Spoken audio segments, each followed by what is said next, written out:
یہ ہے مرشد آباد کا ایک خاموش دروازہ، صدیوں سے قائم، غداری اور بکھرے خوابوں کا گواہ۔ 1756 میں ایک نوجوان اقتدار میں آیا، نواب سراج الدولہ، بہادر جوشیلا اور آزادی کا متوالا۔ لیکن ایسٹ انڈیا کمپنی کی نظریں صرف تجارت پر نہیں تھیں، وہ پورے بنگال پر قبضہ چاہتی تھی۔ ایک خفیہ معاہدہ ہوا، انگریزوں نے میر جعفر کو نوابی کا لالچ دیا، بدلے میں جنگ میں پیٹھ موڑنے کا وعدہ لیا۔ پلسی کی جنگ چھڑ گئی، توپیں گرجیں، تلواریں چلیں، لیکن سراج کی فوج کا بڑا حصہ صرف تماشائی بنا رہا۔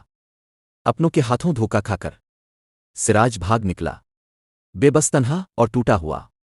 میر جعفر کو تاج تو ملا لیکن اختیار نہیں، وہ صرف ایک کٹ پتلی تھا جس کی ڈور انگریزوں کے ہاتھ میں تھی۔